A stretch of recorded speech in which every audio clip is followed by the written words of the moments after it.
You may be asking the question, why now? What's up with the return? You took a year and a half off.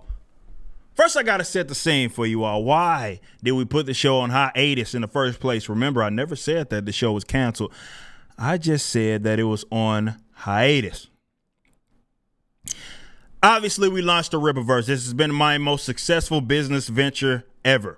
And it's not even close. I've seen a lot of success doing various other things, but this is hands down the most successful thing that I have done. Okay?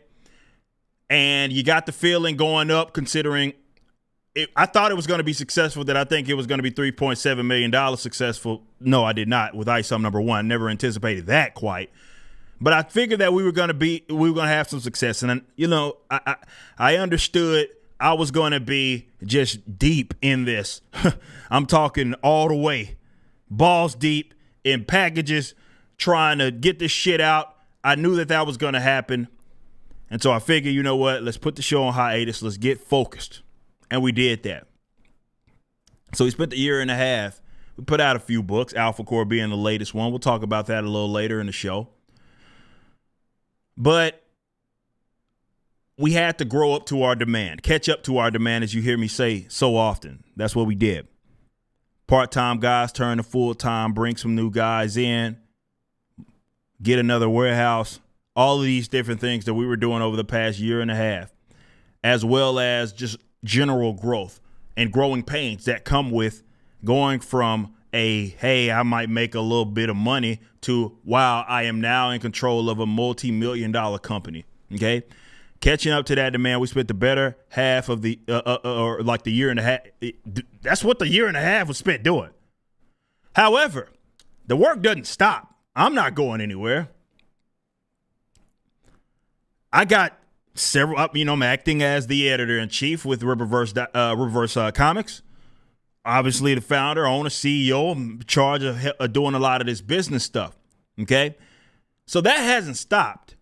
But I figured this. We did put out that poll. We said, hey, what do you guys think? Wanted to see the demand, and obviously it was there.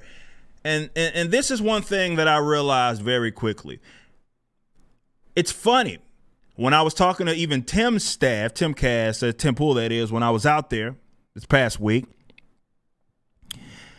and, I was talking with a gentleman, and he was like, look, man, through that COVID crap, your show got me through all of this.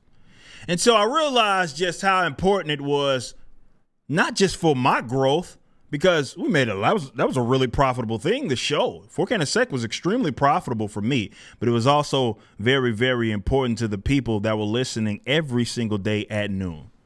And I figured, considering how important it was, I got opinions. My opinions have not changed. And though I can't do a show every day, what I can commit to is this. Every Monday at 12 p.m. Central, which is our old show spot, I will do an episode of 4Can and Sec. Every show after that is going to be, we'll see. It's a pop-up show. And I'll try to keep it within my time slot of noon, but it'll be a pop-up show, and it'll be random.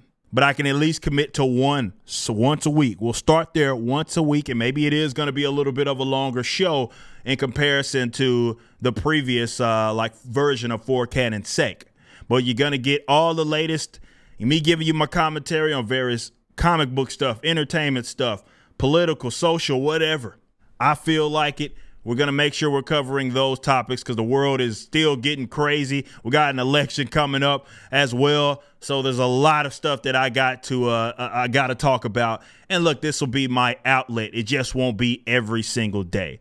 So it was very important for us to bring this show back in some capacity, because I know that a lot of you guys came to find about me through 4Can and Sec. And we were over 40 episodes in, 440 episodes plus in. And I thank you all for the support. I appreciate everybody that showed all the love. A lot of y'all crossed over into the Rippaverse. And it really does feel good to be back and doing this show and talking about whatever various topics. So ultimately, as cliche as it might sound, 4Can and Sec is back because of you guys. That's why it is back. And it won't be as often. I cannot commit to an everyday thing. But I can at least commit to at least one time a week. and there'll be pop-up shows in between. So maybe there is a crazy week where I go every other day or something. I don't know. But there will, of course, be those weeks that I just give you that one show, but at least For Canon's Sake is back. So I appreciate all of you. Thank you so much. I appreciate the support. It's been a journey and a half, man, over this past year and a half, and I love each and every single one of you guys, man. Alpha Core #1's pre-order is live. Written by the legendary Chuck Dixon and penciled by Joe Bennett. Visit Rippaverse.com to grab a copy and any of the merchandise items. Be sure to also check out the animated trailer for the campaign, which is the latest project from Rippaverse Studios. Y'all be easy.